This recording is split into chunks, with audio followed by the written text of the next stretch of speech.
Bismillahirrahmanirrahim. Subhanaka la ilma lana illa ma 'allamtana innaka antal alimul hakim. Allahumma shalli wa sallim ala sayyidina Muhammad wa ala alihi wa sahbihi ajma'in. Amma ba'du. Yang sangat saya hormati Dekan Fakultas Kedokteran UGM, juga tri dari Profesor Zaini, Profesor Ova Amelia, yang terhormat Dr. Neni, Dr. Profesor Dr. Madharina Zulia, dan semua yang hadir, termasuk teman kami Dr. Zulfikar, semua teman-teman kru, semua yang dari UGM, semua pendengar yang sangat saya hormati. Saya tidak akan cerita tentang perspektif kesehatan karena ini wilayah yang nangani kesehatan. Mereka lebih spesifik, lebih tahu. Tapi saya akan cerita tentang sejarah kurban. Tanggal 17 Juli yang lalu kami pas sowan Pak Quraish Shihab. Beliau adalah teman Profesor Zaini, abahnya Mbak Ova ketika di Al-Azhar. Ketika Profesor SMA di sana, Pak Quraish, itu Pak Zaini kakak angkatannya. Jadi dekat sekali, dan alhamdulillah kemarin Mbak Najwa juga sambung langsung sama Profesor Ova lewat adik saya, Mama itu. Dan ini itu Bufa, sangat penting ya. Jadi kalau dalam tradisi agama itu silaturahim adalah menyambung sesuatu yang seharusnya tersambung. Saya masih ingat pesanan Pak Zaini, berkali-kali beliau bilang saya, agama yang masuk negara enggak konflik itu diantaranya paling spesial itu Indonesia. Karena para wali ini mendampingi kultur daerahnya, tapi tidak benturan. Misalnya kalau orang Jawa dulu pakai sesajen di sawah-sawah, katanya dimakan penunggunya. Ya penunggunya sawah itu kalau dulu ya pikirannya itu makhluk gaib. Di era modern ya penunggunya itu ya kambing, ayam itu. Jadi ya memang yang makan itu akhirnya. Tapi dulu itu aneh, diistilahkan dimakan penunggunya. Kalimat penunggu itu apa ya gak jelas, apa dengan tanda petik, apa penunggu betul gak jelas. Wali-wali datang tidak mengkafirkan itu, tapi terus dirubah jadi sedekah ke tetangga-tetangga. Jadi kultur itu nggak dilawan, tapi cukup diubah. Jadi makani demit menjadi sedekah ke tetangga. Nah cerita kurban juga seperti itu. Dulu tokoh-tokoh Quraisy, penunggu Ka'bah, itu dulu sudah ndak tauhid, sudah musyrik kalau dalam bahasa agama. Itu di mana-mana termasuk kebutuhan pokok manusia itu kalau kumpul-kumpul itu makan-makan. Itu mulai dulu. Terus korbannya itu ya pasti perempuan mulai dulu. Jadi hanya bagian masak, boleh makan nanti ngenteni luyan itu, ngenteni bekas-bekasnya. Sehingga yang nyortir Abu Jahal CS itu. Jadi yang kurban harus hewannya bagus, spesial, bahkan nggak boleh dikawinkan. Hewan yang mau dikorbankan itu nggak boleh dikawinkan, nggak boleh pernah dikendarai, nggak boleh pernah dipakai bajak sawah dan sebagainya. Semuanya serba spesial. Nanti dikorbankan di Ka'bah, yang dijual Ka'bah.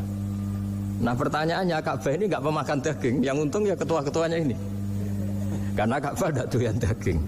Dan itu ya di atas namakan Allah, ini demi taqarrub ilallah, demi.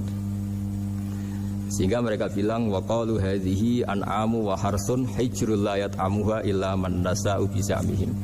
Ini hewan kurban harus spesial, dan yang berhak makan hanya orang-orang spesial, yaitu para penunggu Ka'bah, para sadanatul bait. Tapi karena mereka sudah tidak benar, tidak jujur, Islam mau merubah tradisi itu. Tapi kalau tradisi itu dirubah, maka Islam akan terkenal pelit, karena dari acara makan-makan menjadi tidak ada makan-makan. Jadi kadang kebenaran itu harus diganti dengan sesuatu yang tidak ekstrim, karena tadi dari acara makan-makan menjadi sama sekali nggak makan-makan. Maka terus diganti oleh Islam dengan kalimat udhiyah, dengan kata kurban. Nah kenapa itu harus terjadi? Karena kurban itu sebetulnya syariatnya Nabi Ibrahim, di mana orang Mekah itu memang turunan Nabi Ibrahim, sehingga sisa-sisa makan-makannya masih. Cuma mulai ada melenceng, ada sesajen, ada khurafat, ada bid'ah. Kemudian itu mulai masalah. Terus Rasulullah Muhammad SAW datang ingin benahi itu. Tapi yang dibenahi adalah menghilangkan kemusyrikannya, bukan makan-makannya. Akhirnya diganti oleh udhiyah. Nah, kenapa ada kurban? Kalau dalam banyak literatur, Nabi Ibrahim alaihissalam itu nabi yang paling, dengan tanda kutip, mengklaim kalau beliau itu orang paling sayang kepada Allah, paling dekat kepada Allah. Nggak ada yang dicintai selain Allah. Beliau memaklumatkan itu baik secara lisan maupun di gemuruh hatinya, di bisikan hatinya, di detak jantungnya, pikirannya seperti itu. Pas itu beliau belum punya putra karena beliau termasuk lambat punya anak. Suatu saat ditakdir punya putra, yaitu Ismail. Pas seneng-senengnya jalan, pas seneng-senengnya punya anak, sama Allah disuruh nyembelih. Anak kamu harus kamu sembelih. Ibrahim kaget. Kenapa ya Allah? Kamu adalah orang yang sering ngomong bahwa yang paling kamu cintai saya. Tapi setelah ada anak kamu, kayaknya enggak. Protes Nabi Ibrahim, Pak. Yang benar Gusti, iya harus anak kamu. Karena beliau kadung janji, kadung komitmen yang paling dicintai Allah, tidak ada yang lain. Saya akan mencintai engkau ya Allah, meskipun harus mengorbankan anak saya. Singkat cerita terus disyariatkannya kurban itu. Ketika Nabi Ibrahim berkomitmen melaksanakan perintah itu, Ismail juga mau nurut, bersama Allah diganti oleh hewan kurban yang bernama kambing itu. Sehingga versi cerita itu bahwa Allah akan maklumi ketika orang mencintai Allah secara serius, bersamaan dengan itu orang juga mencintai anaknya dengan proporsi masing-masing. Itu di khazanah-khazanah yang saya baca. Versi kedua, tapi ini nanti nggak perlu dipertanyakan. Nanti kalau UGM tanya itu versi yang paling baik, yang paling benar gimana? Yang tanya juga bid'ah, yang jawab juga bid'ah nanti. Karena itu wilayah yang kadung terjadi. Jadi kalau dalam ilmu hadis itu, kalau kadung terjadi, mau kamu unggulkan yang mana, tetap saja yang terjadi hanya satu, mau kelewat. Beda dengan istihad solusi. Karena mau terjadi ya kita uji coba. Kalau nggak cocok yang A ya cocok alternatif B, alternatif C. Kalau sudah kelewat, mau gimana? Kalau salah ya salah aja kan. Versi kedua begini. Semoga versi kedua ini yang benar. Kalau ini benar, keren. Nabi Ibrahim itu memaklumatkan diri. Kalau dalam bahasa Arab itu iddia itu mengklaim bahwa dia adalah orang yang paling sayang terhadap makhluk Allah, semua hamba Allah. Terus beliau diterbangkan ke langit. Ya karena UGM ini lembaga akademik, nanti saya baca teksnya. Kalau bahasa Arabnya itu takbirnya. Diterbangkan ke langit, ke alam malakut. Ya tidak usah ditanyakan cara terbang gimana, ribet nanti itu. Setelah diterbangkan di langit, wa kadzalika nuri Ibrahim malakutas samawati wal ardh, diperkenalkan alam langit, terus dipertontonkan. Itu ada sekian hamba Allah yang nyabu, yang ngefly, yang dugem, pokoknya yang maksiat-maksiat itu. Ibrahim ditanya sama Allah, gimana itu mereka menurut kamu? Damirhum, habisi saja ya Allah. Mereka makan rezekimu, hidup di bumimu, tapi mereka tidak mengindahkan engkau. Matikan saja. Sama Allah diturutin. Jalan-jalan lagi sampai 3 kali peristiwa tempat-tempat maksiat itu dihabisin sama Nabi Ibrahim. Beliau minta sama Allah supaya itu dihabisin. Singkat cerita, terus beliau diturunkan sama Allah. Setelah diturunkan, ya Allah tidak jawab, tidak apa. Allah itu punya sunnah, punya tradisi. Dengan nabinya itu tidak jawab. Suatu saat Nabi Ibrahim disuruh bunuh anaknya, disuruh nyembelih. Protes kan? Huwa samratu fuadi, ini kekasih saya, putra saya, kenapa engkau nyuruh membunuh? Terus kata Allah, kamu tidak ingat di malam kamu saya mi'rajkan, melihat hamba-hambaku, dan itu yang bikin aku, dan saya cinta sama mereka yang bikin saya. Kamu enak saja minta dibunuh. Sengkerian gantian saya yang minta, kamu tidak nurutin gitu. Kamu pas minta saya tidak tak pikir, langsung tak turutin. Kenapa saya yang sekarang minta kamu mikir gitu. Tapi huwa samratu fuadi, itu buah hati saya. Dan memangnya makhluk-makhluk itu makhluk siapa? Saya yang bikin. Kamu enak saja nyuruh bunuh. Nah semenjak itu jadi kearifan kita. Makanya Mbak Ova ini kalau guyonan di dunia kiai, kalau ada majikan bentak pembantunya yang salah meletakkan piring atau gelas, pasti cara berpikir mesti pembantunya tidak cantik. Karena kalau salah tok kok dia cantik, itu mesti mikir. Nggak bisa orang bentak orang cantik gitu. Jadi sama, misalnya saya janjian sama Gus Fikar ya. Janjian, Gus datang hari Senin gini-gini, ternyata beliau nggak datang. Kalau saya tidak punya utang, tidak atasan saya pasti marah. Sudah janji kok gini-gini. Saya bisa marah itu sebetulnya sebabnya itu dua. Saya kecewa dan dia tidak punya jasa. Tapi yang diomongkan hanya, wah, kamu khulful wa'di apa? Enggak tepat. Coba kalau ini atasan saya jadi dosen karena beliau misalnya. Saya punya utang beliau. Mbok nyulayani janji apa kan? Nggih mboten napa-napa kan. Sama. Ada majikan mencintai pembantunya karena sangat cantik. Mana ada mencahno piring. Omahe dirubuhno itu tidak apa-apa gitu kan gitu. Sama. Makanya ada guyonan di dunia kiai itu, ada anak perempuan kan enggak lazim ya, perempuan pakai GL Pro kalau dulu, mungkin sekarang pakai Ninja, pakai celana jin. Sopo iku wong luput suwo itu. Siapa itu perempuan kok gitu? Niku ponakane jenengan, Mbah. Astagfirullah, muga-muga pangeran nyepuro. Jadi langsung rubah dari maksudkan menjadi ndak karena keluarga. Nah, jangan-jangan kebencian kita pada maksiat itu oke, kita wajib benci maksiat, tapi tetap ada catatannya. Plus yang maksiat itu tidak orang yang terkait dengan kita. Coba kalau yang maksiat itu orang yang terkait dengan kita, itu anak kita, ponakan kita, mungkin istri kita, paling mintanya ya Allah ampuni. Sama-sama maksiat, yang satu minta dihabisin, yang satu kita minta diampuni. Fair gak kita sebagai manusia? Tidak fair. Tidak fair. Nah, iya gak fair ya? Apa ya fair? Mikir. Makanya kalau ada guyonan, ya itu tadi. Ada supir salah dimarahin, pasti supir ini belum pegang rahasia. Tapi kalau sudah pegang kartu, si majikannya punya apalah gitu, simpanan gitu. Wah ini pegang, berani marah gak tuh? Tidak ada. Ini dokter Kelik juga teman saya. Itu pengalaman sekali. Jadi itu guyonan kiai. Makanya jadi manusia itu gak pernah adil sebenarnya. Makanya Allah pernah mensifati manusia itu bakanal insanu zaluman jahula. Manusia itu sangat zalim dan sangat bodoh. Kalau misalnya jenengan tanya, orang soleh pun itu gimana? Orang soleh asal manusia tidak nabi, itu ya mesti ada zalimnya. Makanya kalau dalam kitab Hikam diterangkan, kitab Hikam itu kitab yang olah manusia.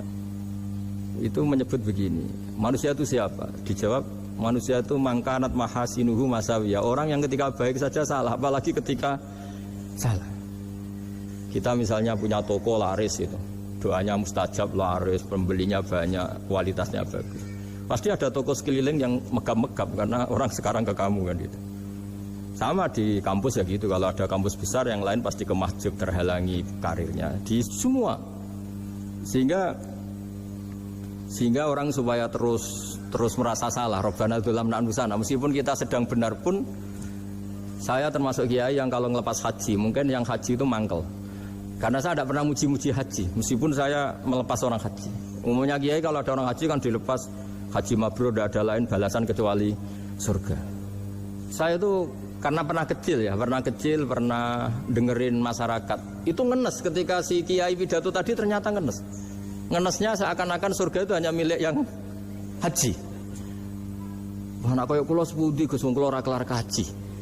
Semenjak itu setelah saya jadi kiai ya dendam juga. Akhirnya setelah saya jadi kiai kalau ngaji, orang yang haji mabrur balasannya surga, orang yang fakir sabar juga surga, orang yang sering dimarahin istri juga surga. Katanya pokoknya surga terus. Sampai yang mau haji itu, Gus, gimana kok bahas kita kok sama dengan mereka? Ya karena saya ada ulama pesanan kata saya gitu. Jadi artinya gini, ketika Anda muji ibadah haji, jangan kira yang ngenes tidak banyak, yang ngeluh juga banyak karena mereka ada takdir gak mampu haji. Itu hebatnya Islam. Islam juga datang dengan solusi-solusi. Misalnya Jumatan itu hajinya orang miskin, orang yang ingat Allah mulai subuh sampai matahari terbit juga sama dengan umroh. Jadi karena tidak semua orang itu mampu haji. Jadi itu Islam. Jadi nanti tak bacakan, jadi versi kedua itu Nabi Ibrahim diperingatkan Allah bahwa tidak seperti itu cara mengelola hambaku. Nah, Islam ini kata Allah anit tabi' millata Ibrahim hanifa. Referensinya Islam, mentornya Islam itu Nabi Ibrahim. Sehingga kita alhamdulillah punya sejarah wali songo. Saya punya orang tua Kiai Nur Salim itu sayang sekali sama umat, Mbah Mun juga gitu. Saya sama Profesor Zaini itu sudah mulai tahun 2000, terus setiap hari ketemu juga nggak pernah kecewa. Beliau itu pernah disalahpahami, mungkin Bu Ova belum dengar ini. Pernah disalahpahami karena beliau itu tangan kanannya kan agak kuat. Jadi kalau ngambil papa itu pakai tangan kiri.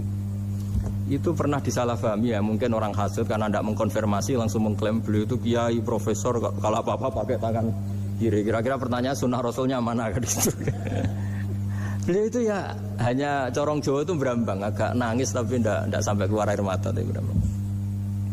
Terus beliau bilang gini ke saya, nah, seharusnya gimana Mas Pak? Ya kalau Pak Zaini ingin jadi wali ya tidak usah menjelaskan. Kalau Pak Zaini ingin menjelaskan berarti ingin diakui makhluk. Tapi kalau nggak dijelaskan mereka salah paham terus. Tapi cepat jadi wali karena sudah mulai mengabaikan apa kata mereka. Tapi kalau menjelaskan ya enggak. Ya lama jadi walinya, tapi bagusnya orang nggak salah paham.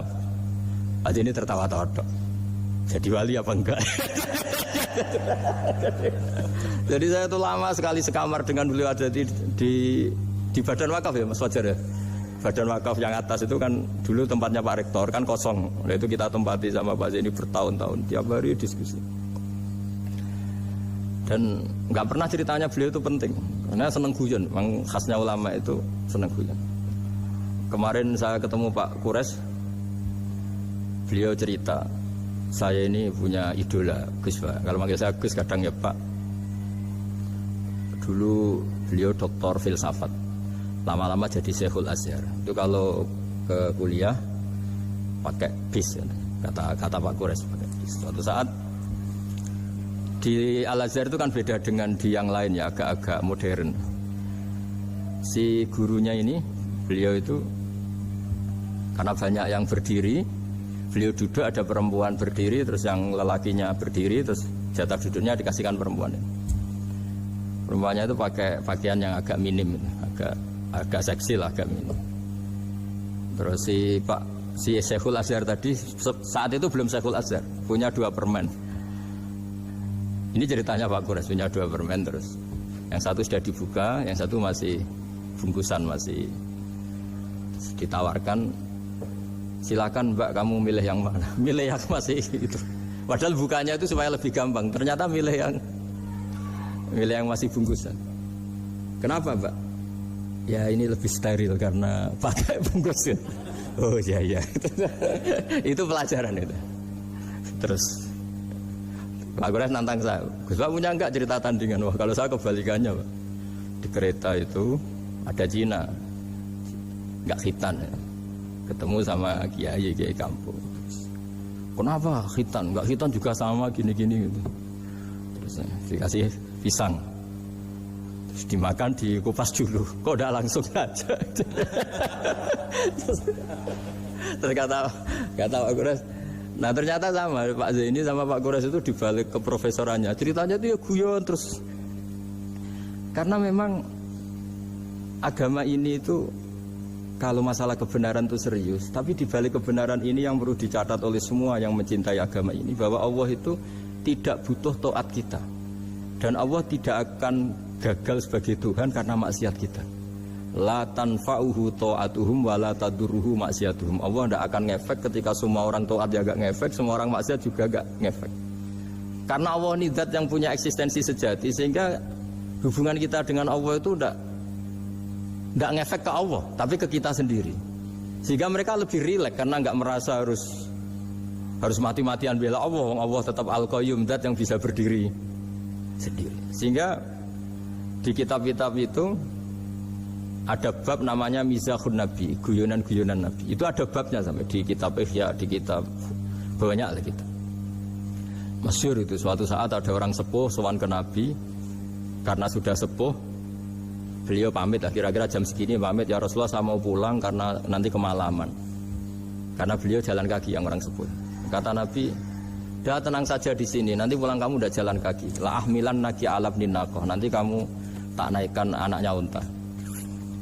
Pikirannya orang sepuh tadi namanya anak unta itu ya kecil. Wa ma fa'altu bibninakoh, apa yang bisa saya lakukan dengan anak unta? Sudah, tenang saja. Setelah beliau ngaji lama, ya dikasih unta tua itu. Silakan kamu bawa unta saya ini. Ini kan unta tua, ada anak unta. Ya meskipun tua ya anaknya unta kata. Ya tapi cerita saja. Meskipun tua juga anaknya unta. Jadi agama itu rileks. Nabi Ibrahim kembali lagi ya karena syariat Ibrahim. Nabi Ibrahim itu pernah minta supaya nyawanya itu diperpanjang karena beliau ya umumnya orang itu kan ingin nyawa panjang, ingin umurnya panjang. Beliau yakin penting nyawa panjang, umur panjang. Allah tidak jawab gak apa. Suatu saat ada tamu, orangnya itu sepuh sekali. Nabi Ibrahim karena orang yang sangat menghormati tamu dikasih kurma, apa itu? Anggur. Itu setiap dimakan dikunyah meler lagi keluar. Karena sudah sepuh, nggak ada giginya, dikunyah keluar lagi. Itu jawabnya Nabi Ibrahim, ya Allah, masuk lagi ke kamar, sholat lagi, mengcancel doa panjang umur. Katanya Ibrahim, oh jenengan jawab toh. Gitu. Artinya kalau ingin tua sekali ya nasib kamu kayak itu gitu. Jadi karena beliau tahu itu jawaban terus masuk kamar, oh jawab tuh Gusti jenengan terus membatalkan doanya. Itu Nabi Ibrahim. Kalau orang sekarang enggak, ndonga ngarani, ya tua ya tetap sehat, tetap wah itu. Itu lebih ribet itu. Iya, jadi karena doa itu kalau nggak diperjelas itu ya repot. Ini cerita supaya kita berislam itu ceria. Saya Mbah Mun itu meskipun kiai top, senengannya dia guyon bapak saya. Tapi guyon itu ada yang wajib. Saya dulu itu janggal. Ini cerita ya mungkin kalau di kampus-kampus umum agak asing, tapi ini cerita. Nuduh zina itu dosanya besar sekali. Saya ulang lagi, nuduh orang lain zina itu dosanya besar sekali. Disebut bab qadzaf. Saya pernah menjumpai 3 kiai besar Bu Ova, 3 kiai besar. Kiai top semua. Di majelis itu ada gosip bahwa si A itu punya selingkuhan sama Sri misalnya atau dengan siapalah dengan perempuan. Itu kalau di Arab itu senengannya pakai Salma, Laila Majnun Salma. Kalau di Jawa itu kasihan korbannya itu. Ya, tapi itu contoh saja. Itu si Kiai 3 tadi gak ngefek, malah tanya gini, loh apa perempuannya cantik? Wah cantik sekali Mbah. Cantiknya sampai kayak apa? Malah bicara cantiknya perempuan. Saya itu ya pertama iskal. Ini Kiai kok bakas orang apa? Cantik. Orang ayu. Setelah majelis itu bubar, yang penggosip tadi ya yang gosip ini gak Kiai, yang pembisiknya ada Kiai, yang gosip ini gak Kiai. Cuma Kiai 3 ini posisi mendengar. Tapi malah tanya cantiknya tadi. Singkat cerita setelah orang itu pulang bilang gini, Gus,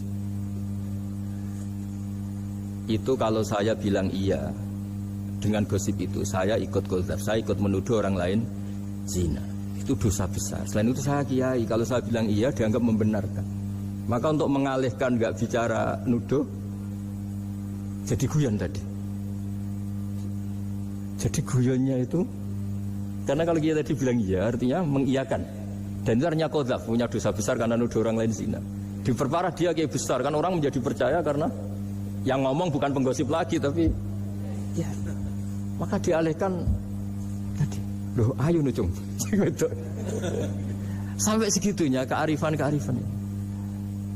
Sehingga dulu ketika Ma'is itu seorang sahabat yang pernah salah besar. Itu Nabi ketika beliau ada gosip salah gitu ya, Nabi masih jangan-jangan kamu hanya mimpi, Cung. Jangan-jangan kamu hanya megang tapi tidak sampai zina. Sampai terakhir Nabi tanya, "Afi aklikaseun, jangan-jangan otak kamu itu sudah agak error." Saking tidak inginnya Nabi mempercayai hal-hal seperti itu. Nah, problem kita di zaman sekarang justru kadang nyari-nyari supaya tahu buktinya. Yang dulu para orang soleh menghindari bukti itu supaya enggak suudzon. Sekarang orang mencari-cari bukti. Padahal itu dilarang, wala tajassasu, orang enggak boleh mencari-cari kesalahan orang lain. Nah, itu kearifan-kearifan yang saya dapatkan dari Bapak, dari Mbah Mun, dari Pak Zaini, dari Pak Gures. Mereka orang-orang yang luar biasa menghindari ngomong penting. Sekarang itu orang banyak yang sering ngomong penting. Sebenarnya itu malah salah. Karena kalau ngomong penting itu vonis terhadap orang lain. Tapi kalau kamu rileks, tidak. Nabi dulu tuh rileks sekali. Ketika beliau ngaji gini, terus ada pemuda lewat bawa cangkul, mengabaikan pengajian Rasulullah. Banyak sahabat bilang, celaka orang itu ada Nabi ngaji kok tidak ikut. Jawabannya Nabi unik. jangan-jangan dia punya keluarga yang harus kerja, dan kalau harus kerja untuk nafkah keluarganya itu juga ibadah, itu ya sunnah saya. Jadi Nabi rileks saja, tidak tersinggung, tidak. Nah, kenapa kita butuh rileks? Karena kebenaran sekali dipaksakan itu jadinya benturan. Dan itu wali-wali Songo itu dulu sudah berpikir seperti itu. Sehingga Pak Zaini yang sering ngendikan sama saya, kita ini bisanya mengikuti Mas Bah, kalau manggil saya Mas, tidak bisa benturan.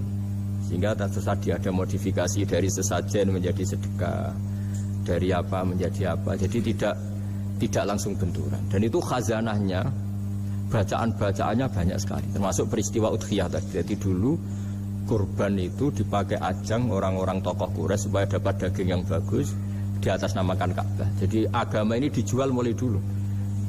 Kunane kuno agama ini dijual. Dan agama mulai dulu ya prospek. Ka'bah itu bisa menyedot wisatawan berapa, wisata religi. Sehingga dulu ada Ka'bah tandingan, perhitungannya juga ekonomi. Jadi mulai dulu itu ya sudah seperti itu, mau apa Mang Allah bikin dunia seperti ini. Jadi mulai dulu agama itu ya, sampai orang Yahudi gak mau iman sama Nabi ya pikirannya sederhana. Kalau saya tokoh banyak yang sowan, banyak yang ngasih-ngasih. Kalau saya ikut Muhammad, saya anak buah, yang ngasih saya siapa itu? Jadi perhitungannya juga ekonomi. Jadi ketika Abraham mau bikin Ka'bah tandingan, itu perhitungannya juga ekonomi. Jadi ribet kan memang kalau manusia itu sudah ribet. Tapi Islam ini datang bukan untuk itu, tapi memaklumi itu. Itu hebatnya Nabi Ibrahim. Ketika beliau berdoa, ya Allah, keluarga kami saya tempatkan di Mekah. Rabbana liyuqimus sholata faj'al af'idatam minan nasi tahwi ilaihim warzuqhum minas samarat. Cuma menurut Islam dibalik, ya Allah, kita ini ingin anak-anak kami ini bersujud kepada Engkau, ingin anak-anak kami ini melakukan sholat. Tapi mereka ini manusia yang untuk ketahanan hidupnya butuh makan, butuh rizki, butuh ekonomi. Maka tolong ekonominya dijaga ya. Jadi dibalik, demi sholat menjaga ekonomi. Jangan dengan demi ekonomi meninggalkan sholat. Jadi dibalik, jadi demi sholat menjaga ekonomi. Juga termasuk menjaga politik. Andaikan tidak ada orang Islam yang cakap politik, terutama yang soleh-soleh, kemudian negara bikin aturan ala mereka, sholat dianggap larangan, pengajian dengan larangan, juga repot. Makanya mulai dulu kiai-kiai itu ya politik, karena nggak ingin negara ini diatur oleh orang yang anti sholat, anti agama. Karena kalau negara terserah yang sedang jabat, kemudian yang jabat tidak soleh, bisa nganggap maksiat tidak ilegal, yang pengajian justru ilegal. Nah, di sini kenapa banyak orang-orang soleh dulu ya rata-rata ya berpolitik mulai sebelum kemerdekaan sampai setelah kemerdekaan. Jadi itu ada filosofinya. Nah, bahwa ada oknum-oknum yang tidak seperti itu ya monggo, itu oknum. Tapi sebetulnya awal-awalnya kenapa banyak orang soleh yang politik, karena nggak ingin negara ini dipimpin oleh orang-orang yang anti agama, anti kebaikan. Sehingga berkahnya apa? Berkahnya negara ini berkonstitusi secara Islami. Meskipun tidak negara Islam, tapi tadi hak asasi manusia terjaga, hak belajar, hak beragama, hak ibadah. Coba bayangkan kalau kita jadi korut, Korea Utara kan pusing. Jadi, nah itu uniknya, lagi-lagi ini cerita uniknya. Itu mulai dulu itu tidak ada benturan. Ketika ada Masumi, ada Partai NU, ada macam-macam. Muhammadiyah datang di Jogja itu Mbah Ahmad Dahlan itu teman dekatnya Mbah Hasyim. Saya tahu banyak tentang, namanya dulu Darwis. Itu dulu ngajinya sama pernah buyut-buyut Qiyami di sini. Dulu ngaji Mbah Soleh Darat, Mbah Ahmad Dahlan sama siapa itu Mbah Hasyim. Ketika di Mekah yang Mbah Ahmad Dahlan ngaji Syekh Khotib Minangkabau itu ya sama Mbah Hasyim. Nah kebetulan Mbah Ahmad Dahlan hidup di Jogja yang zaman itu sudah khurafatnya kayak apa, karena ada sistem agama yang sangat, menurut beliau sangat jauh dari Islam yang murni. Terus beliau revolusinya seperti itu. Yang Mbah Hasyim nempat di Jombang. Nah itu kan murni ilmu sosial, murni muqtadul khal. Terus beliau punya metode yang berbeda, tapi nggak masalah, mulai dulu nggak masalah. Kemudian jadi kalau yang kadang-kadang memasalahkan tuh ya memang yang nggak tahu masalah. Sebenarnya dulu itu ya biasa aja, karena ya itu urusan metode, urusan. Saya teruskan masalah udhiyah. Jadi yang diceritakan Nabi Ibrahim tadi, bahwa benci seseorang kita atas namakan maksiat itu tidak segampang itu. Karena jangan-jangan kebetulan yang maksiat itu keluarga kita. Apakah kita punya kebencian yang sama saat yang maksiat itu keluarga kita, atasan kita, teman kita? Ya kayak tadi. Kalau saya corong jo dibelenjani janji, ada orang janji sama saya nggak tepat waktu, saya bisa marah, itu pasti sebabnya jelas. Itu bawaan saya nggak berjasa sama saya. Kalau kata dokter Klik nggak cantik ya. Tapi kalau itu orang yang misalnya rektornya bilang, maaf ya saya tidak bisa datang hari ini, unjih nggak apa-apa. Pasti manut itu. Atau yang nyelain janji kiai itu, cuma ngurus itu teko itu. Ini betul nopo-nopo. Gayanya aja kita marah karena full wadi apa, ingkar janji. Sama. Intinya Nabi Ibrahim itu coba kalau yang maksiat itu anak kamu berharap saya ngasih tobat kan, bukan langsung tak habisin kan. Intinya Allah ingin bilang ke Nabi Ibrahim, andai kan yang maksiat itu anak kamu, ingin saya menghabisi apa tak kasih tobat? Ya kasih tobat ya. Ya seperti itu saya yang bikin. Maka di Al-Azhar sana, kalau cerita orang-orang alim itu masyhur ini. Ada tempat maksiat mau dihabisin sama orang-orang yang sangat keras. Ketemu Syekh Mutawalli Sya'rawi, ditanya, andai kan mereka mati saat maksiat, itu mereka ke surga apa ke neraka? Ya ke neraka. Terus ditanya sama Syekh Mutawalli, kalau mereka ke neraka, akan dzalika muradan Nabi? Apa seperti itu yang digandaki Nabi? Umatnya mati terus masuk neraka karena belum tobat? Tidak, Nabi inginnya mereka tobat dulu. Ya sudah, jangan dihabisin. Kamu berproses ikut mentobatkan mereka. Kebetulan ini mau mendengar. Jadi kita lunak, kita baik itu ya semuanya ingin la'allahum yarji'un, semoga mereka kembali, mereka tobat. Bukan lunak dengan arti mengakui maksiat itu satu kebaikan, itu yang bahaya. Kalau lunak sampai mengakui itu maksiat itu kebaikan, itu bahaya sekali. Tapi kita lunak karena kita ingin berproses untuk bertobat. Karena tadi kalau kita punya nurani itu mesti, andai kan yang maksiat itu anak kita atau teman dekat kita atau orang yang berjasa sama kita, apa kita bisa tegas? Kira-kira gimana? Bisa kamu tegas sama anak kandung? Berat. Ditantang minggat saja pusing. Ya makanya terus ini saya baca teks aslinya ya, supaya mungkin sebagian yang punya kitabnya atau memang punya tradisi akademik supaya mendengar ini. Saya baca ini versi yang kedua ini di kitab Hikam. Kitab Hikam itu termasuk kitab pegangan para kiai, halaman 4 juz 2.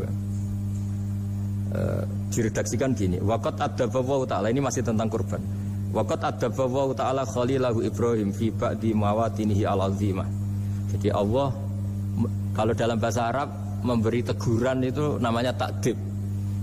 Makanya kalau orang nakal itu, kalau orang Jawa bilang kurang ajar. Sebenarnya ajar itu kan tahun ajaran baru. Ajar itu kan barang baik. Ya kan disebut tahun ajaran baru. Pengajaran, ajar itu kan barang baik. Jadi kalau kurang ajar berarti kurang baik. Itu bahasa Arabnya orang yang kurang ajar perlu diajari. Itu kalau orang Arab bilang ditakdib. Diwarai toto kromo, diadabkan. Jadi belum punya adab diadabkan. Itu udah, tapi tentu Nabi Ibrahim nggak sampai kurang ajar. Ini kan cerita bahasa ya. Jadi kalau sebenarnya ajar itu udah buru-buru sama kurang ajar, berarti orang ini kurang pelajaran, kurang. Tapi di Jawa itu agak salah kaprah. Kalau kurang ajar itu ekstrim. Misalnya duduk di meja itu disebut kurang ajar. Sebenarnya ada se-ekstrim itu. Saya teruskan ya. Terus wa 'allamahu kaifa yatakhallaqu bihadzal khuluqil karim inda tilaihi alal asrar. Teruskan anak Ibrahim annahu arhamul khalqi qal farafa'ahu wa ta'ala hatta asyrafa ala ahli ardi. Nabi Ibrahim diterbangkan ke langit sehingga melihat di bumi yang maksiat-maksiat itu. Faqala ya rabbi damirhum, habisi saja. Terus faqala wa ana arhamu bi ibadi minka ya Ibrahim ihbit fala allahum yatubun wa yarjiun. Jadi setelah permintaannya semua dikabulkan, dihabisin sama Allah, terakhir cobalah kamu sekali-kali dakwah ke mereka. Kamu belum pernah dakwah kok tahu-tahu minta mereka dihabisin. Coba kamu dakwah jangan-jangan mereka mau kembali. Nah terus sebagian cerita itu terus diteruskan ketika suatu saat Ibrahim akhirnya diminta menyembelih putranya. Inni ara fil manami anni atfahuka fanzur madza tara. Falamma tashammara lidzalik wa akhadha sikin biyadihi qala Allahumma hadza waladi wa samratu fuadi wa ahabbun nasi ilayya. Ya Allah, ini buah hatiku, ini orang paling saya cintai. Kenapa engkau menyuruh ini supaya saya bunuh? Terus beliau dijawab sama Allah, Ama ta'lamu anni rahimun bi ibadi kama anta syafiqun bi waladik. Fa idza sa'altani ihlaka 'abdi as'aluka dzabha waladik wahidan bi wahidin. Jadi kalau dulu kamu minta supaya hamba saya tak habisin karena maksiat, sekarang saya juga minta kamu menghabisi anak kamu. Tapi ini kan anak saya, sama itu hamba saya yang bikin juga saya. Nah semenjak itu Ibrahim dianggap sebagai bapak kasih sayang. Karena semenjak itu terus beliau orang yang paling sayang. Sampai ada 3 nabi yang menjadi metodenya Rasulullah SAW sebagai mentornya. Kalau Nabi Nuh melihat kemaksiatan langsung bilang, Rabbi la tadzar alal ardi minal kafirina dayyara, habisi semua ya Allah. Tapi kalau Nabi Ibrahim apa? Faman tabi'ani fa innahu minni wa man asani fa innaka ghafurur rahim. Orang yang ikut saya ya karuan kelompok saya, dan yang sebelum ikut semoga engkau mengampuni. Tentu lewat proses dakwah, lewat proses. Nah, Wali Songo, kembali ke Wali Songo dan para guru-guru kita, itu seperti itu semua. Jadilah Islam yang di Indonesia, Islam rahmatan lil alamin, itu konstruksinya ya dari ilmu-ilmu seperti ini. Bacaannya seperti ini. Karena ternyata kita tegas tadi ujung-ujungnya karena itu tidak cantik, tidak atasan kita, tidak berjasa sama kita.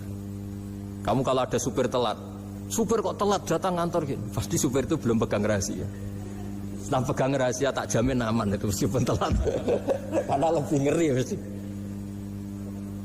Artinya manusia itu kayak apa ngeklaimnya tegas, disiplin, objektif. Kira-kira iya apa enggak? Enggak lah kayaknya ya. Ya pasti tadi.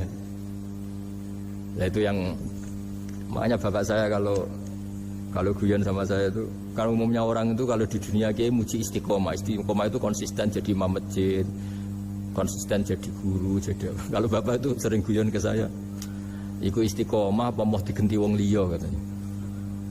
Artinya di balik istiqomah itu juga ada catatan lain. Jangan-jangan ambisi gak mau diganti orang lain. Jadi artinya manusia itu dalam benar saja ada unsur salahnya, apalagi pas salah gitu maksudnya. Nah ya pas benar saja ada unsur salahnya, apalagi pas salah. Itulah dengan sudut pandang seperti ini adalah orang terus gak gampang menghakimi orang lain. Karena manusia yang baik adalah cukup dia merasa aibnya banyak, salahnya banyak, kemudian itu menyibukkan dia dari mencari-cari aibnya orang lain. Makanya kalau dalam cerita Ibrahim alaihissalam, karena kurban itu identik dengan syariatnya Nabi Ibrahim. Ini saya punya catatan yang kemarin tak baca juga di Jakarta. Itu suatu saat Nabi Ibrahim itu didatangin orang Majusi dulu. Orang Majusi itu ya tidak beragama. Singkat cerita Nabi Ibrahim itu terkenal kaya dan suka menghormati tamu. Dulu tamu itu sangat penting dihormati karena dulu gak ada warung, terus padang pasir. Kalau sekarang itu ya wajib dihormati tapi tidak wajib-wajib banget. Karena biasanya sudah marung di mana-mana. Sudah marung di mobilnya bawa apa? Bekal. Kalau dulu di padang pasir kalau tamu gak dihormati bisa mati betul. Kadang 2 hari perjalanan itu nggak makan nggak apa karena di padang pasir warung nggak ada, nggak bisa ngopi-ngopi ya dulu. Sehingga kalau menghormati tamu dulu itu pahalanya luar biasa ngasih makan itu. Kalau sekarang ya pahalanya biasa aja karena ya tamunya makannya ya biasa aja karena udah kenyang duluan itu. Singkat cerita orang ini datang ke Ibrahim minta dikasih makan. Nabi Ibrahim mengatakan kamu syaratnya harus Islam dulu, kalau enggak katanya makan. Karena Ibrahim itu seorang nabi dan beliau komitmennya seperti itu, si tamu tadi putus asa.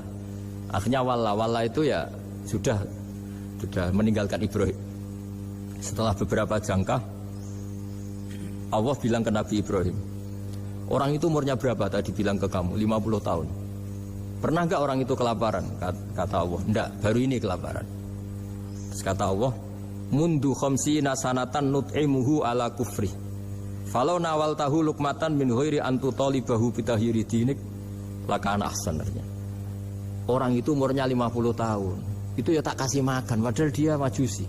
Kamu baru diminta sehari saja minta syaratnya Islam. Terus itu ada di kitab apa Ar-Risalah Al-Qusairiyah di halaman 262. Jadi cuma dulu itu motifnya semuanya agama, bukan atas nama demokrasi atau kebebasan beragama. Karena dulu itu orang dulu itu kan saking sayangnya Allah, apa-apa konstitusinya ya perintah Allah. Dan ternyata perintah Allah seperti itu, akhirnya dipanggil. Kemana ya majusi ke sini tak kasih makan. Dan majusinya kan kaget. Ada apa? Kenapa kamu rubah? Ditegur Tuhan. Iya, ditegur Tuhan. Jadi dan alhamdulillah saking simpatiknya orang majusi tadi akhirnya masuk Islam. Sama itu kan mirip orang Yahudiyah atau Yahudi itu yang tanahnya itu diambil ya sama Amr bin As untuk perluasan masjid di Mesir. Ya ketika lapor ke Sayyidina Umar, ngiranya itu kan dibenarkan perluasan masjid, ternyata Umar belain yang Yahudi. Iya, yang punya tanah harus dikembalikan tuh haknya. Jadi Islam itu menghormati hak kepemilikan meskipun itu milik non Muslim. Jadi kata Allah, mut khamsina sanatan nut'imuhu ala kufri. Falau nawal tahu lukmatan min ghairi antu talibahu bitahiri ini. Mbok dikasih makan aja, enggak usah nyuruh ganti agama. Wong saya saja yang Tuhan ngasih makan dia sudah 50 tahun tanpa syarat. Tanpa syarat. Ya jadi ini cerita ya Bu Ufa. Jadi kita mungkin kenangan saya dengan Bapak, Bu Ufa dengan Profesor saya ini kebetulan teman dekat sekali sama saya dan hampir tiap hari saya ketemu minimal 3 jam bertahun-tahun.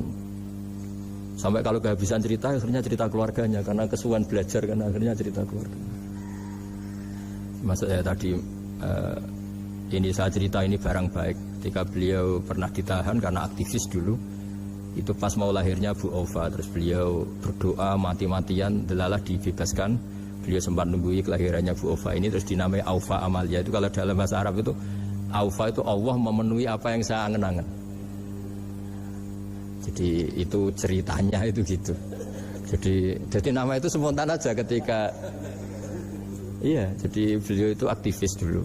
Bukan di penjara karena korupsi atau kriminal, bukan karena aktivis. Karena kalau model sekarang Bu Ufa kalau nggak dijelaskan detail ditahan karena aktivis, nanti dikira ditahan karena yang lain. Ribet kan? Jadi ditahan karena beliau itu dulu aktivis, bukan karena.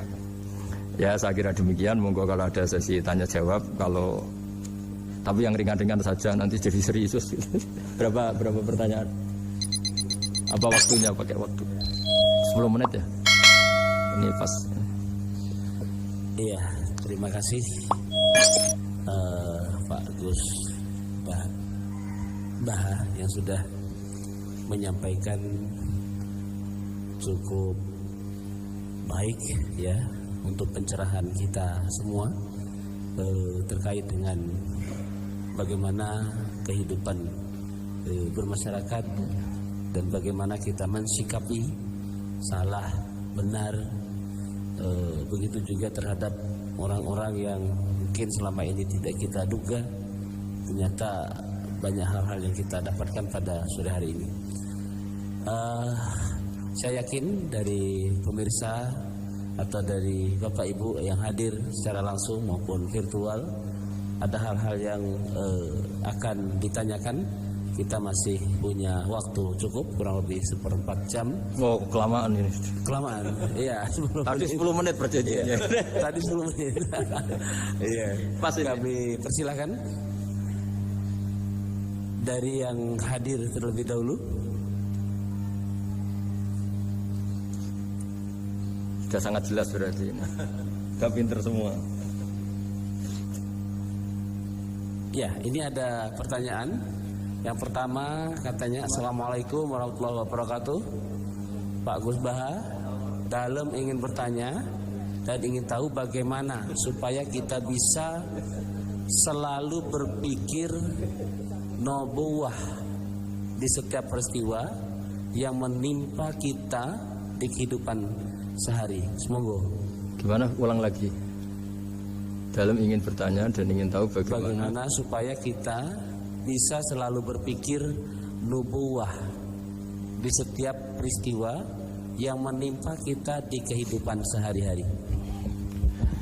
Begini ya, jadi andaikan kita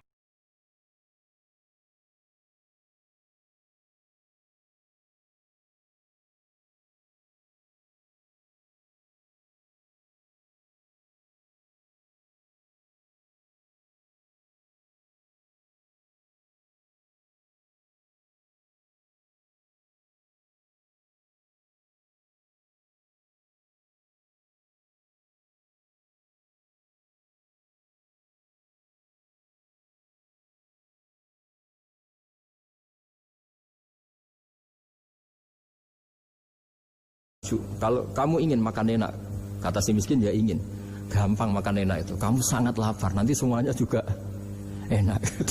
Jadi, itu nubuah. Jadi Nabi itu resepnya kamu coba. Kalau sampean puasa melihat tempe itu sudah tertarik sekali. Tapi kalau kamu sudah habis makan melihat sate kurang enak, ini kurang enak, karena saking memang sudah semuanya nafsu kan. Saya sudah puasa, semuanya enak. Jadi kalau ingin nubuah, misalnya kita miskin itu ada fadilahnya orang miskin, keutamaan orang miskin.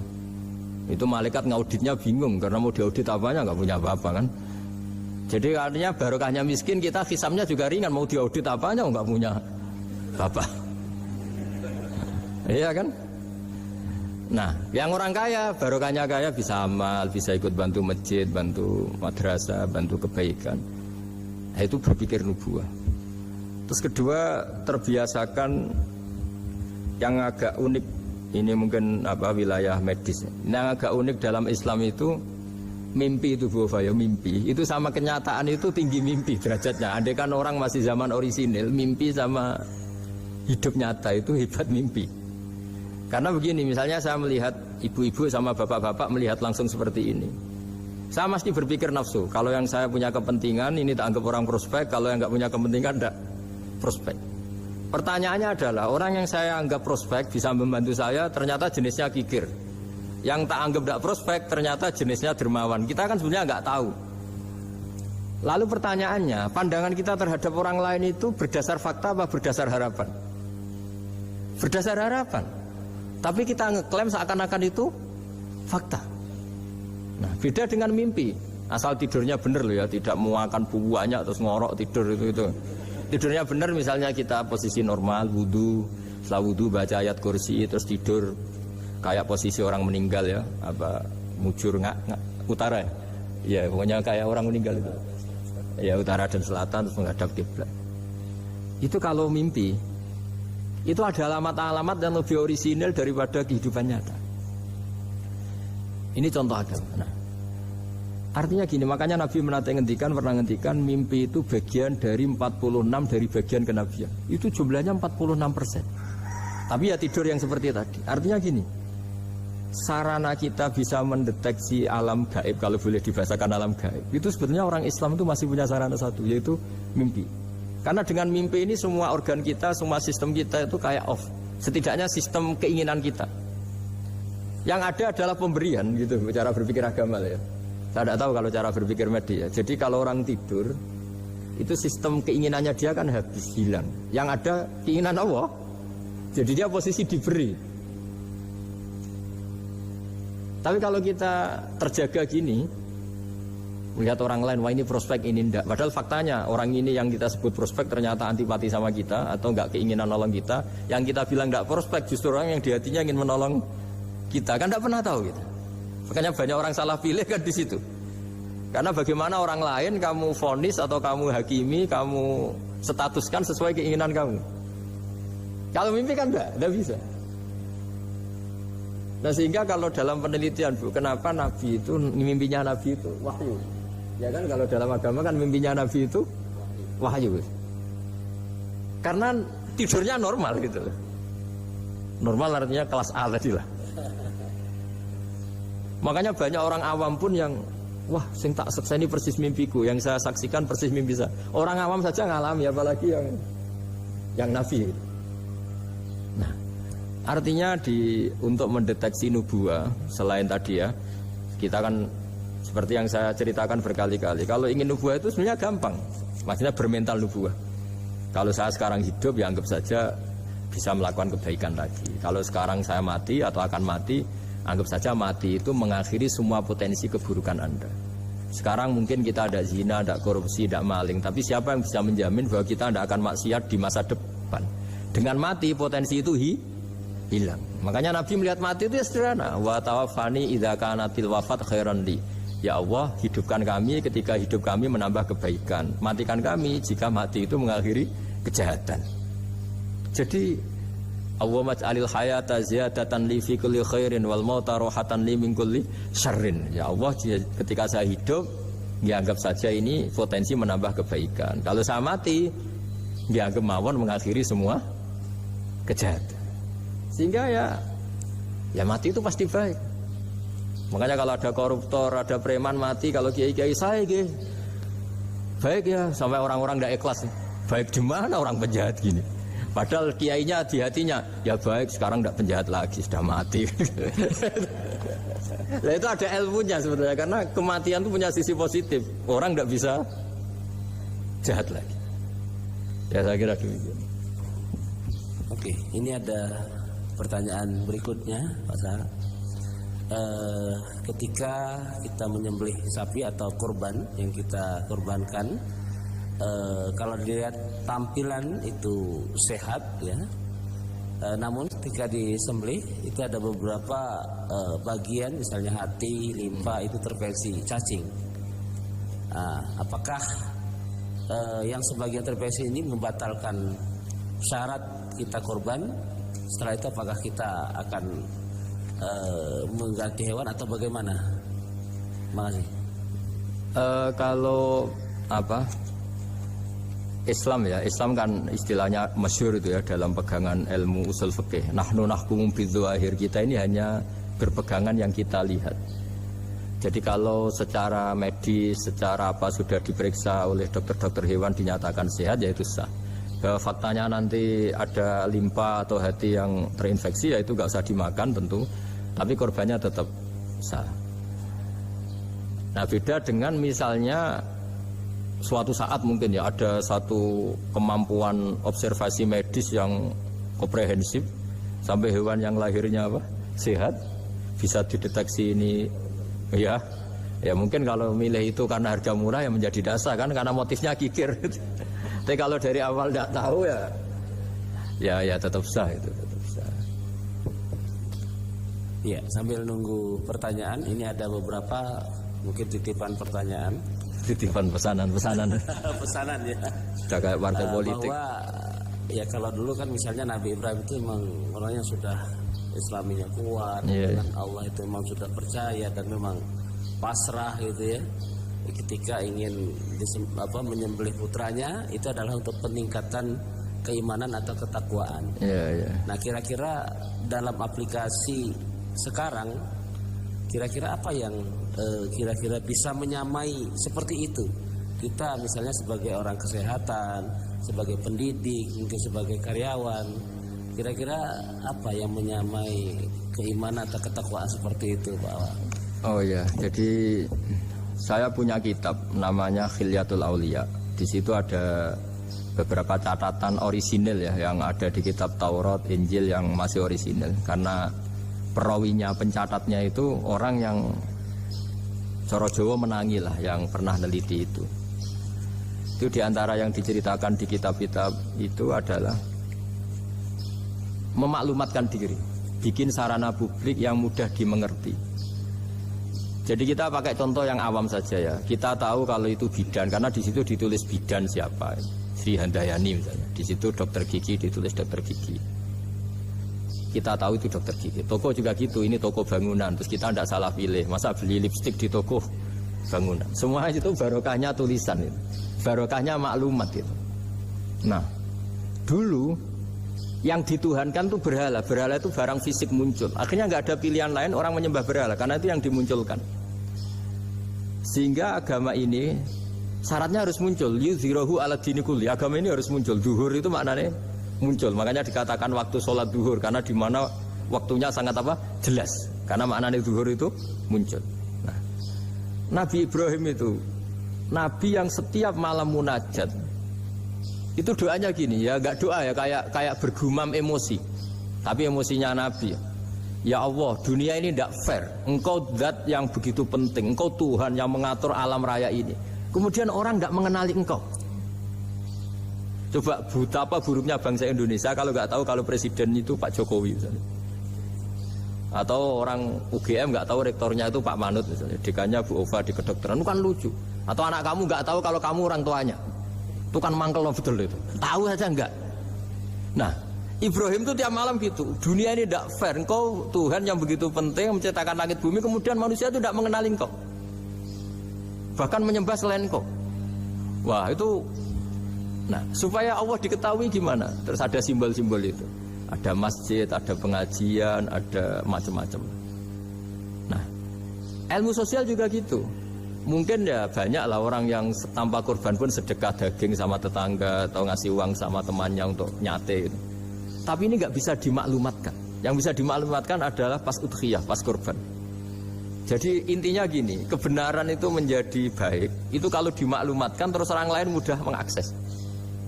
Dan itu termasuk syariat besarnya Nabi Ibrahim. Makanya disebut sya'irullah, sesuatu yang terkenal sekali. Jadi syiar itu banyak pengajian supaya apa? Syiar itu harus terkenal. Nah barokahnya terkenal itu menjadi tahu. Misalnya ini masjid diketahui. Masa kan nyuwun sewu misalnya ini klub saja ada namanya, masjid nggak ada misalnya menaranya. Orang mau ke maksiat gampang mencari, mau ke masjid enggak. Makanya Mbah Mun guru saya itu termasuk unik, berfatwa masjid itu wajib ada menaranya. Dulu saya iskal wajibnya di mana. Tapi setelah saya pikir-pikir memang menara itu penting karena tadi mau tempat maksiat aja gampang, nggak masa ke masjid susah ya. Terus tulisan kamar mandi juga penting karena dengan itu tamu nggak mikir kan. Ya kalau nggak ada tulisannya yang cowok ke wanita, yang wanita ke cowok kan jadi ribet. Nah, di antara syariat Nabi Ibrahim yang mendekatkan ke Allah apa? Memaklumatkan. Ya, memaklumatkan bahwa Allah adalah Tuhan dengan berbagai cara, mulai pelatihan, mulai macam-macam. Ya sama lah orang Indonesia kok gak tahu kalau ideologinya Pancasila itu yang mangkel betul itu. Saking gak disosialisasi misalnya atau gak dimaklumatkan. Jadi awalu hadzal-din itu at-tahaddi atau wal i'lam. Pertama Nabi jadi nabi dari Gua Hira, itu ya langsung naik ke Gunung Sofa, memaklumatkan diri kalau beliau nabi yang mengajarkan tauhid. Jadi makanya saya ini ya umumnya orang kiai lah. Saya Pak Zeni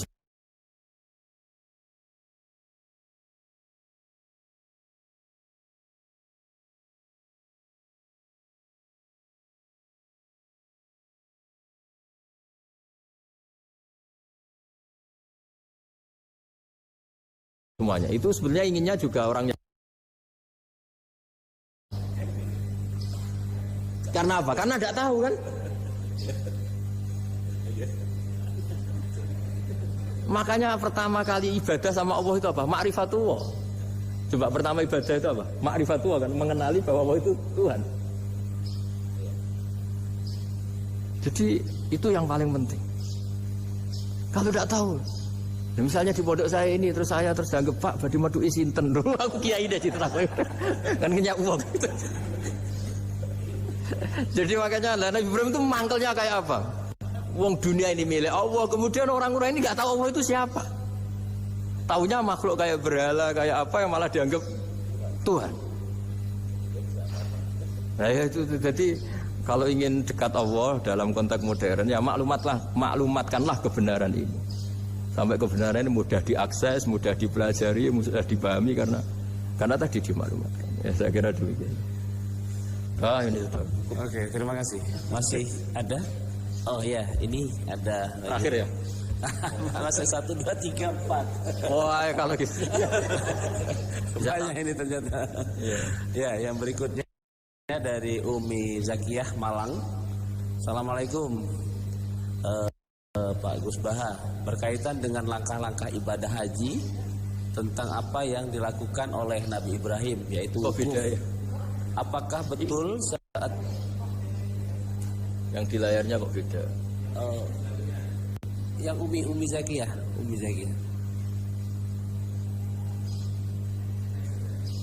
Next.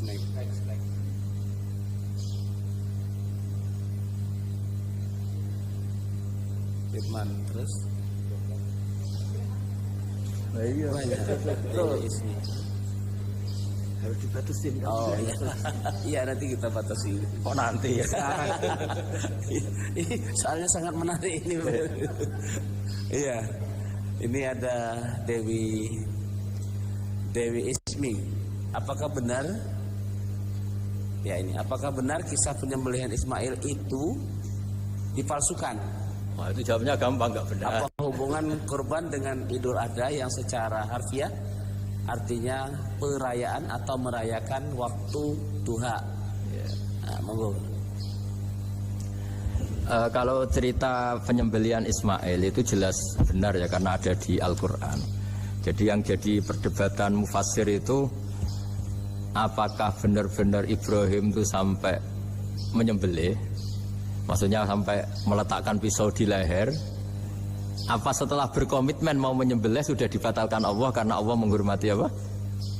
Komitmennya. Jadi tapi hampir semua ulama berpendapat memang ya sempat benar-benar sampai fisik Ibrahim meletakkan apa?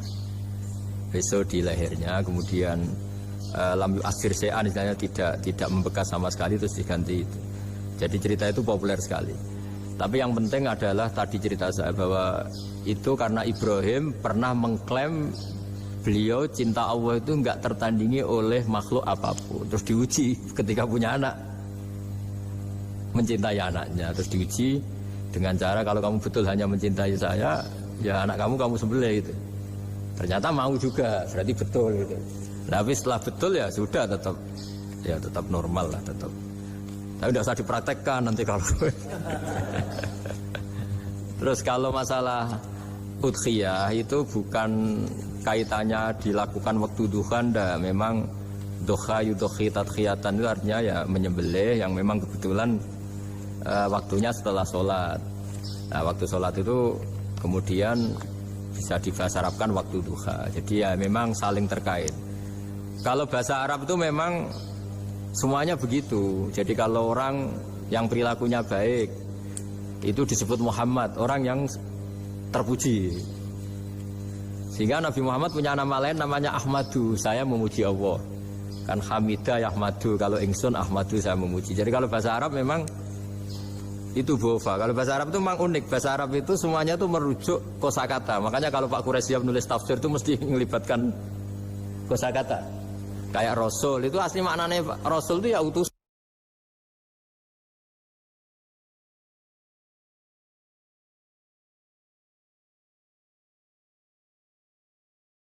Nanti kan tetap ke surga itu ya gampang saja lah, harus seperti itu. dia bayangkan. Yang jelas memang kaidahnya gitu ya. Kalau satu sapi cukup untuk 7 orang. 7 orang itu bisa keluarga, bisa orang yang kita amali ya. Karena memang Islam mulai dulu itu membolehkan orang amal untuk orang lain. Jadi dulu ada orang, ya Rasulullah, orang tua saya ini sudah sepuh, beliau sangat ingin haji, tapi kalau haji nggak bisa karena sudah tidak bisa berkendara unta. Kata Nabi, ya sudah kamu saja yang haji sebagai ganti bapak kamu. Sehingga idza mata ibnu adam in qata amaluhu itu termasuk anak yang soleh, sodako dan apa. Memang mulai dulu Islam itu ada beberapa hal yang amal itu bisa diamali pada orang lain. Awaladin sholihin yatullah, terus adalah beberapa. Nah korban juga gitu. Biasanya anak-anak yang soleh itu perasaannya dulu bapak kami miskin, nggak mampu berkorban, nggak mampu akikah. Biasanya anaknya terus melakukan itu untuk bapaknya. Nah memang jadi perdebatan ulama, apakah kemudian mayit ini dapat pahalanya enggak? Jawabannya gini, kalau mayit itu orang soleh dapat. Kalau enggak soleh, itu kemungkinan dapat kecil. Misalnya gini, ada mayit yang zaman hidup itu antipati ngamal. Kok enak, duitku sing ngilang wong liya nyate gitu. Dia mentalnya mental kikir yang beranggapan kok kenaan tetangga kami, uang kami yang habis, orang lain yang nyate. Terus dia mentalnya gitu dibawa mati. Kemudian anaknya soleh berkorban untuk bapaknya.